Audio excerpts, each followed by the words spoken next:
Emilio Delgado, ¿qué tal? Buenas tardes. Buenas tardes. Hay derivadas de todo esto, por ejemplo, ver que hasta Esperanza Aguirre ha salido a hablar de la corrupción.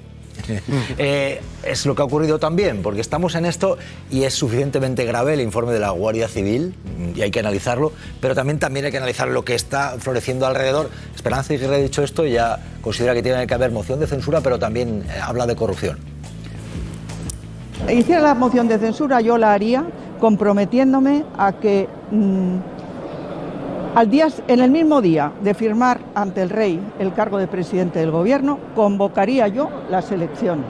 A mí lo que me pide el cuerpo, lo que me pediría el cuerpo en el caso de estar ahí, que no estoy, gracias a Dios, pues sería eso. Esta corrupción que para el señor Sánchez es que él le gusta el juego limpio. A él, que le pillaron detrás de las cortinas haciendo trampas en el Comité Federal y que ahora le han pillado haciendo trampas en las primarias contra el bueno de Madina, y que dice que es que ha venido a regenerar la democracia y está intentando pasar una ley para acabar con la independencia del Poder Judicial porque le quiere dar la instrucción a los fiscales. ¿Y de quién depende la Fiscalía? En primer lugar, hoy me vas a permitir que te felicite a ti, Jesús, que felicite al programa y que felicite a Televisión Española por dar un ejemplo de cómo se puede hacer información independiente del gobierno del que depende tu cadena, ¿no? Ya me hubiera gustado a mí ver al gobierno de Esperanza Aguirre o a la televisión de... Un matiz, esta cadena no depende del gobierno. Esta cadena es la cadena de todos. Correcto. Y hay un consejo en el que hay representación de partidos variopintos. Esta cadena es de los españoles. Te agradezco el matiz, pero creo que se me entiende cuando digo que Televisión Española podría tener el comportamiento de vasallaje que han tenido otras cadenas de televisión con respecto a gobiernos autonómicos, y me da la sensación de que hoy no está sucediendo eso. Se está dando información crítica, veraz y en tiempo y forma sobre un escándalo que perjudica al gobierno. Y me parece que es un ejemplo de cómo hay que hacer las cosas y quería subrayarlo porque no siempre es así, y en segundo lugar, Esperanza Aguirre hablaba de que debe dimitir el presidente del gobierno. A mí me gustaría, yo para empezar quiero decir que me repugna la corrupción, pero muy especialmente cuando viene por parte de la izquierda, porque han hecho falta muchos esfuerzos para levantar organizaciones como el Partido Socialista o como otras organizaciones de izquierdas, como para que vengan gentuza como la que estamos viendo a mancharlas y a manchar el esfuerzo que hizo toda esa gente, ¿no? Pero la vara de medir tiene que ser igual para todo el mundo. Quiero decir, en el gobierno de Esperanza Aguirre es uno de los más contaminados por la corrupción de la historia y yo no vi que ella dimitiera ni convocara elecciones. Pero es que lo mismo puedo decir del gobierno de Aznar, del de Mariano Rajoy, del de Felipe González, incluso del de Ayuso, en el que tenemos a una secretaria de organización que puede ser el equivalente a Cerdán, que no es que la señale un informe de la UCO, que la señala a Ana Millán, sino que está procesada, o sea, está imputada por varios delitos de corrupción y no solamente no la han cesado, sino que la han aforado para protegerla. Entonces yo creo que la vara de medir tiene que ser la misma en todos los casos. Pregunto también, vamos a ver, ¿hasta qué punto? Antes de que estos señores operaran en Navarra, que según informe de la UCO, ya que invocamos permanentemente el informe de la UCO, empezaron entre 2015, 16, 17, en la Comunidad de Madrid, que ha gobernado o que lleva gobernando 30 años, ya se acumulaban 100 años de prisión en sentencias por la corrupción. Sentencias firmes, 30 años de gobierno y 100 años de prisión. Por lo tanto, si hablamos de las comunidades autónomas, hablemos de las comunidades autónomas. En segundo lugar, me sumo a lo que ha dicho Emilio, no solamente en lo que respecta a Televisión Española, porque hay quienes nos pretenden dar hoy lecciones de periodismo a aquellos que efectivamente tratamos por igual la corrupción de un partido y la de otro. Y sin embargo ellos hablan de corrupción cuando afecta al gobierno socialista y callan con el caso Alberto Quirón o callan con determinados casos que hay en la Comunidad de Madrid y han callado sistemáticamente con Cifuentes, con Esperanza Aguirre, etcétera, etcétera, etcétera. Por lo que a mí respecta, lecciones de periodismo después de 35 años, esos, los que no hablan de Alberto Quirón, no me van a dar ninguna. En segundo lugar, me parece que Esperanza Aguirre ¿de verdad está para dar lecciones de algo, Esperanza Aguirre? O sea, yo todavía pienso cómo se nos ocurre ponerle un micrófono a Esperanza Aguirre con el historial que acumula esta señora. En segundo lugar, en tercero Madina, ya sería. En tercero, Madina. Me encanta y me gustaría que Madina escuchara todas estas palabras de elogio que tiene la derecha y los críticos de su partido hacia él, porque fueron quienes contribuyeron a cargarse a Madina. Precisamente en aquellas primarias. Y voy a poner un ejemplo muy claro. Susana Díaz, que ayer se declaraba indignada y espantada porque supuestamente se habrían amallado aquellas primarias. Dos datos. Uno, el candidato de aquellas primarias que apoyó Susana Díaz era Pedro Sánchez. Otro dato, si hubo alguna sospecha en aquellas primarias, fue de dónde sacó José Antonio Pérez Tapias los avales para ser el tercer candidato en lista. ¿Sabéis de dónde salieron los avales? De Andalucía. ¿Sabéis lo que pasó en Almería? Que se firmaron con la misma letra avales repetidos.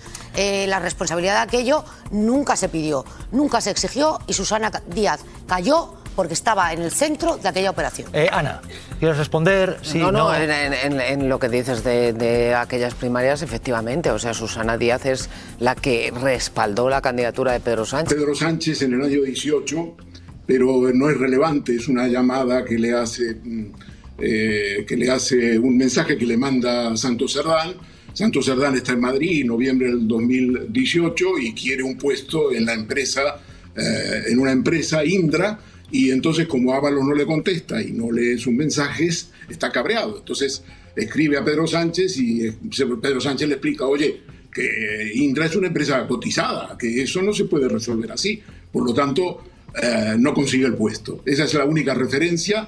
Y yo quería, al hilo de esto, Jesús, si me permites, y si me permitís, compañeros de la mesa, decir una cosa muy elemental. De tan elemental que os parecerá de perogrullo, pero corro riesgos. No ha escrito una sentencia. La UCO no ha dictado una sentencia. La UCO no es un tribunal. No es un tribunal supremo, no son los tribunales ordinarios. Es la policía judicial.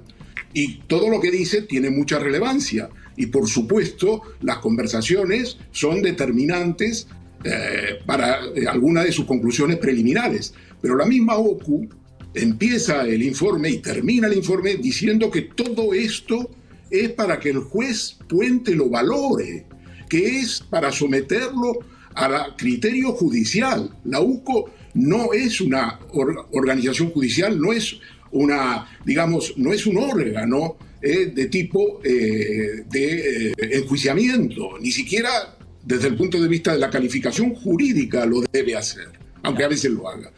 Y entonces lo que quiero concluir con esto es que, por ejemplo, a pesar de todas esas conversaciones, yo no he encontrado en el informe, si vosotros lo habéis encontrado me lo decís y por supuesto os haré caso, no he encontrado cuánto se ha llevado Santos Cerdán. Fijaos qué pregunta elemental me hago. ¿Cuánto se ha llevado Cerdán? Dicen que Cerdán distribuía, que son 620.000 según uno, que son 550.000 más 70.000, serían 620.000, que 10.000 euros se le pagaba en el caso de Aldama a Coldo García para que se lo repartiera con José Luis Ábalos, pero no nos dicen cuánto se ha llevado Cerdán. Quiere decirse... Espera, Ernesto, que Esther quiere matizar algo. Esther. No, Ernesto, luego quiero responder a la pregunta que nos has hecho sobre si debe o no comparecer el presidente del gobierno. Pero a mí, aunque no se llevara nada, es que me parece que asistir a esas conversaciones tan obscenas sobre reparto de dinero y sobre mordidas y sobre adjudicaciones ya le convierten en cómplice, si no en culpable, de una operación que es intolerable en política. Pero que quiero terminar, si no puedo terminar... A ver, Ernesto, calma, Ernesto, porque todos podemos intervenir. Calma, Ernesto. Sí, pero estaba intentando decir algo, Esther, sobre lo que yo voy a añadir algo. Lo que contiene ese informe de la Guardia Civil, hombre, son indicios muy serios de que están hablando de reparto de dinero, de que este se ha llevado esto, que este el otro, que te calles, que no se dice esto. Son indicios, a mi modo de ver, bastante preocupantes. Y ahora sí, Ernesto... Pero ¿cuánto se ha llevado Cerdán? Contéstame la pregunta. Es que a mí me da igual. Ernesto, es evidente que no se dice textualmente lo que se ha llevado Cerdán, pero una pregunta que te hago. ¿No consideras preocupantes los indicios que recoge ese auto? Pues a eso vamos, Ernesto. Demoledores, pero no es una sentencia, lo que no entendemos. En eso estamos de acuerdo, Matizado un poco, pensadlo. Ya hemos matizado antes de que entraras, Ernesto. Hemos dicho precisamente eso, que el informe de la UCO es un informe de la UCO y no una sentencia judicial. A lo mejor no me refiero a eso. Me refiero a que si la UCO no puede establecer en este momento cuánto se ha llevado el señor Cerdán, es que hay dificultades. Y muestra que es provisional el informe. Hay 35 diligencias que ha propuesto la UCO hace una semana. Y eso está en desarrollo. Lo que digo es lo siguiente. Hay demasiada prisa para que se vaya Pedro Sánchez. Y yo creo que no es una sentencia, no es la sentencia de la Gürtel, por lo tanto debe tomar las cosas con calma, no precipitarse. Le ha pedido la dimisión a Santos Cerdán, muy bien pedida. Son un grupo, una trama corrupta, pero esta investigación está en desarrollo. Lo que yo digo es que no tiene que precipitarse. Claro. Eso es nada más. Ernest, tu momento. Yo el primer día que aparezca el nombre de Pedro Sánchez vinculado a esta trama o en alguna operación, seré la primera en pedir la dimisión del presidente del gobierno, pero a día de hoy es que no ha salido su nombre en ninguna parte de los 490 folios que integran el informe de la UCO. Y respecto a si debe de comparecer o no, si debe de comparecer... Solo una vez aparece. Sí, ya lo hemos explicado, que es para rechazar la petición de que colocaran a Indra a una persona por parte de Santos Cerdán. Indra a una persona. A una persona que le pedía a Santos Cerdán. Dicho esto, me preguntaba si debe de comparecer o no.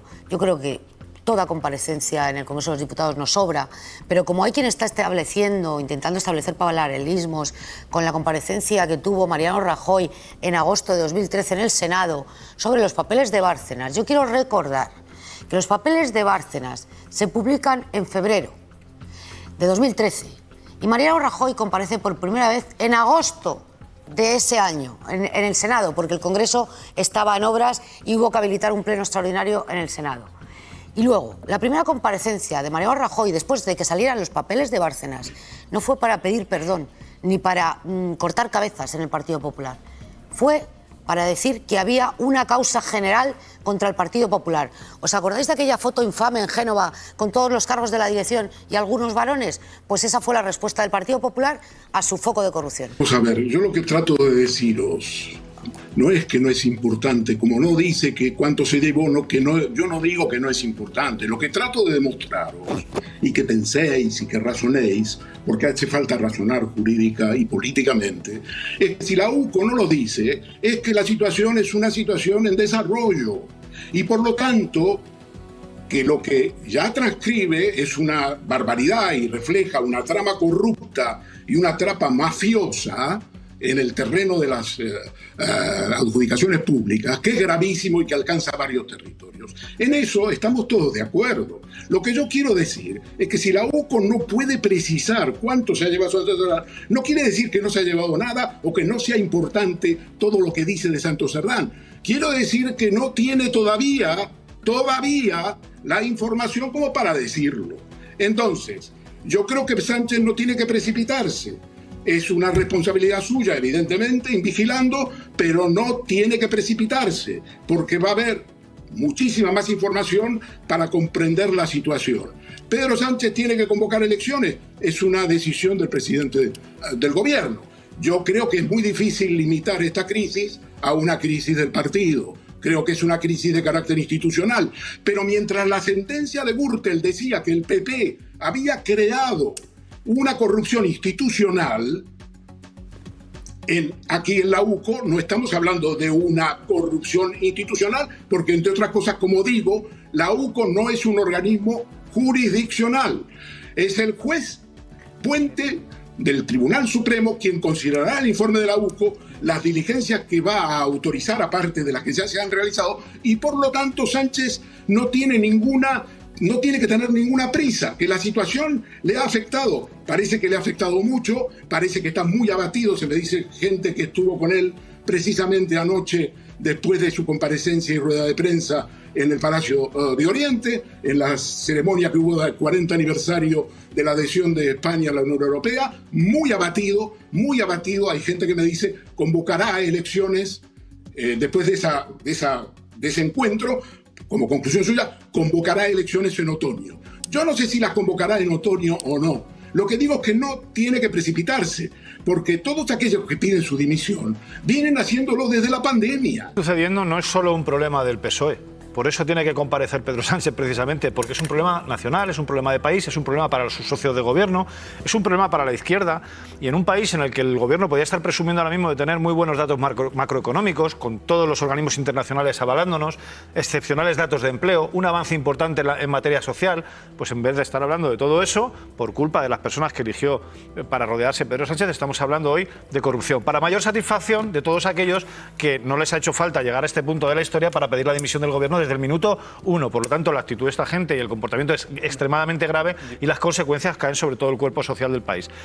Por eso no me parece descabellado que comparezca Pedro Sánchez a un Ernesto Ekaizer, aún no teniendo toda la información suficiente, porque si tiene que volver a comparecer 2, 3 o 4 veces, pues tendrá que hacerlo seguramente. Porque la única manera de asegurar la continuidad de este gobierno a día de hoy, bajo mi punto de vista, es hacer lo que se ha hecho, que se pida perdón, pero también que se vayan implementando medidas que impidan que esto vuelva a suceder. Y por eso decía que hay que poner el foco en los corruptores, por eso decía que hay que poner el foco en que organismos externos y no la propia administración se evalúen las cuentas de la administración pública, por eso decía que hay que analizar por qué en determinados gobiernos regionales se están cerrando oficinas anticorrupción. Hay mucho trabajo por hacer y bajo mi punto de vista solo puede continuar el gobierno si se dan las explicaciones en tiempo y forma que se deben, si se garantiza la no repetición de todas estas cuestiones y si se acelera de forma importante la agenda social para que sea de lo que estamos hablando continuamente y no sobre corrupción. Que van a salir respecto de las diligencias que va a seguir haciendo la UCO, van a ser noticia nacional. Luego tenemos al juez Peinado, que yo creo que va a intentar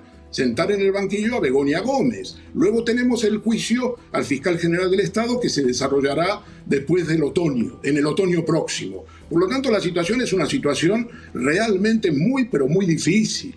Muy difícil. Entonces, en ese contexto yo creo que Pedro Sánchez no tiene que precipitarse. Esto no es el 22 de julio. El 22 de julio había, digamos, el 23 de julio había una situación, el Partido Socialista perdió las elecciones, las ganó el Partido Popular y Pedro Sánchez, Pedro Sánchez convocó elecciones anticipadas para el 23 de julio y pasó lo que pasó. Koldo y la Trubesta, el trío Calavera, que digo yo, ¿qué debe ocurrir? Mi opinión es que no. Primero, porque el gobierno lo forman más partidos que el Partido Socialista, que es el que está teniendo un problema. Y segundo, porque la alternativa que se plantea es la de un Partido Popular que fue expulsado precisamente por la corrupción, sigue teniendo casos de corrupción y parece que más que la corrupción lo que le preocupa es sacar al gobierno, a los partidos que están en el gobierno de donde están, porque es lo que llevan diciendo desde el minuto 1. De todas maneras, Ana planteaba una cosa. La alternativa no es el Partido Popular, la alternativa son las urnas y la voz de los ciudadanos, pero Ana, que son los que deciden, que son soberanos. Si me dejas terminar, yo acepto que eso sea una postura lícita siempre y cuando se aplique en todos los lados. Si tú me estás diciendo que porque han aparecido el secretario de organización del Partido Socialista en un informe de la UCO, tienes que haber elecciones en España. Yo no he dicho eso. Entonces, si el secretario... Dejamos terminar a Emilio su argumento. Sí, pero Emilio, hay varios casos de corrupción, ¿no?, en el entorno del gobierno que afectan al Partido Socialista y que el secretario de organización aparece en un informe de la UCO. Y eso para ti significa que el presidente tiene algún tipo de responsabilidad que le debería llevar a someterse a una cuestión de confianza. Con las mismas tienes que hacerlo en la Comunidad de Madrid. Que hay escándalos de corrupción, la secretaria de organización va más allá y está imputada en varios escándalos de corrupción, entonces con tu misma lógica hay que hacer elecciones en la Comunidad de Madrid y tiene que dimitir Ayuso. Yo no he dicho que tenga que haber elecciones, que yo he dicho, cuando me han preguntado sobre Koldo, Ábalos y Ferran, la solución son las urnas, acabo de decir. Que la solución era una moción de confianza. Y no, has dicho las urnas. No. Has dicho las urnas, la moción de confianza lo he dicho yo. Por favor, cuando tú has dicho la alternativa a este gobierno es el Partido Popular, yo te he dicho no. Si este gobierno se va, la alternativa la deciden los ciudadanos en las urnas. Bueno, yo no he dicho que tenga que dimitir. He dicho que se tiene que someter a la confianza del Parlamento, que es quien le ha convertido en presidente. Parece que vaya a ganar las elecciones coalición Esther, por favor, Esther. No lo sé. Esther, si es cierto, no lo sé. Ana, yo... que verificamos, habías dicho a las urnas. Pero no, la alternativa está en las urnas, se decide en las urnas. Nada, pues claro, urnas, pues urnas, claro, que cada uno quiera opinar. Venga, creo que esta mañana lo he dicho igual.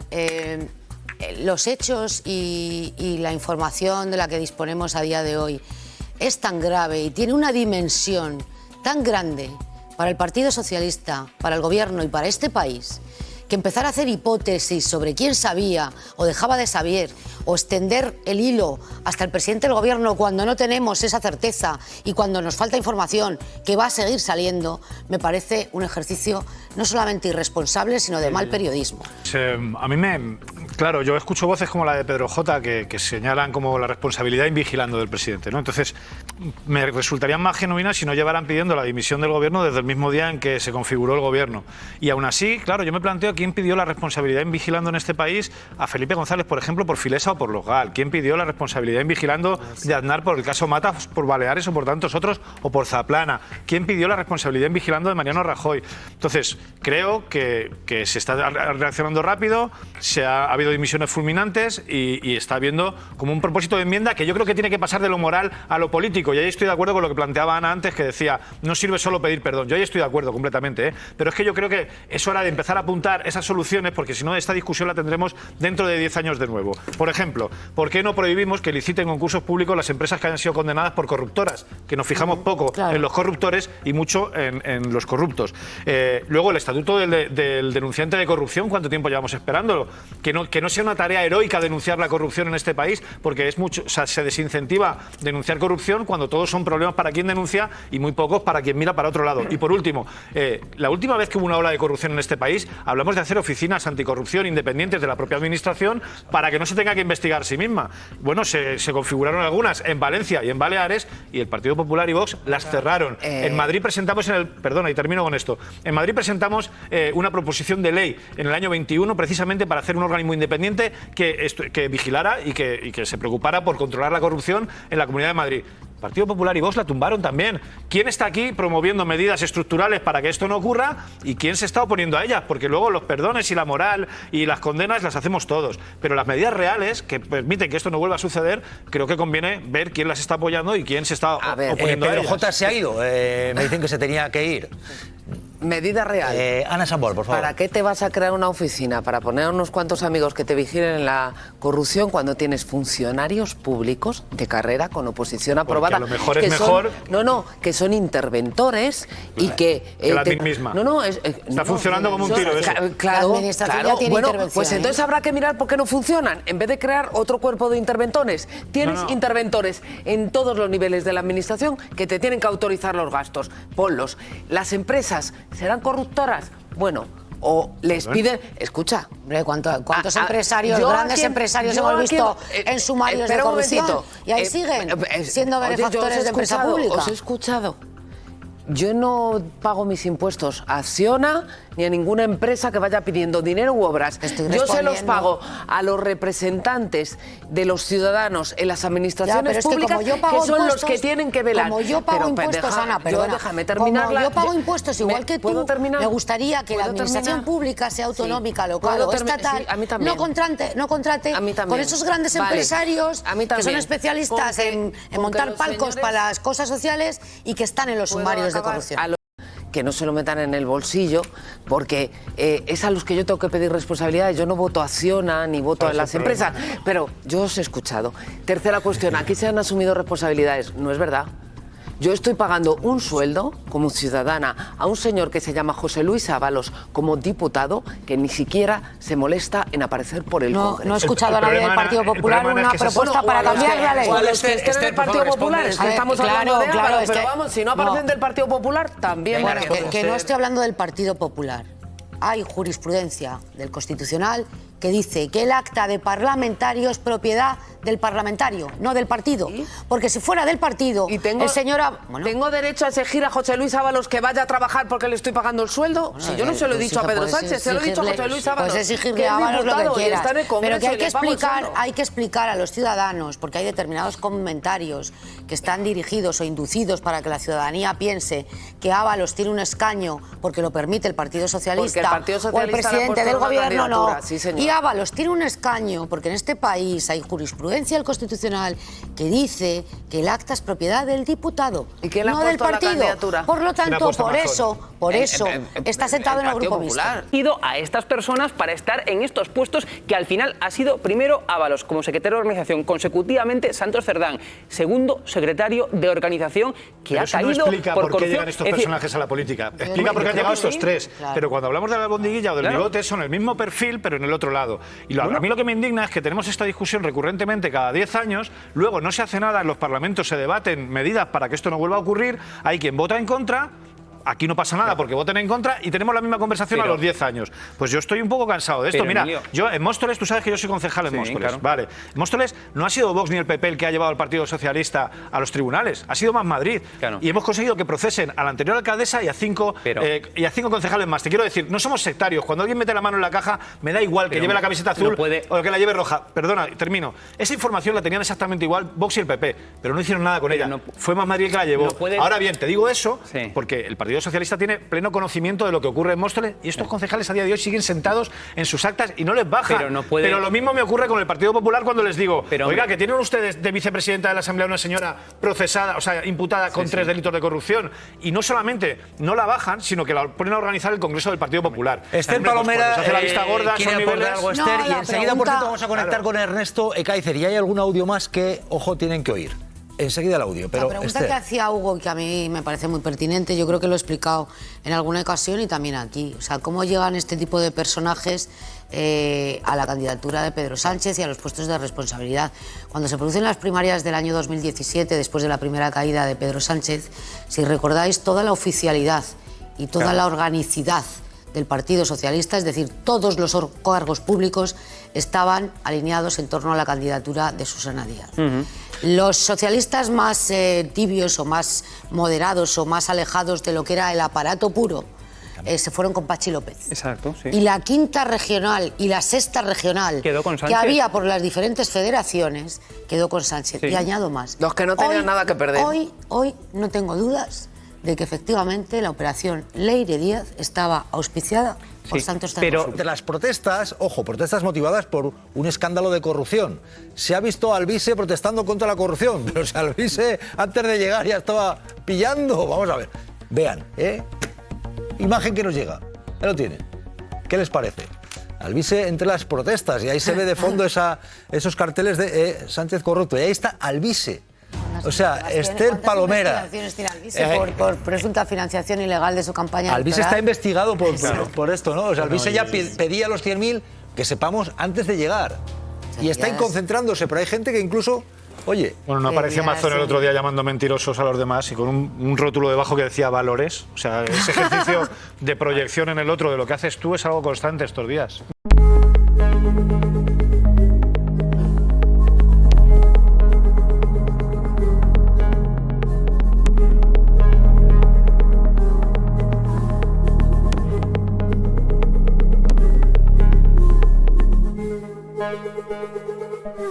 Thank you.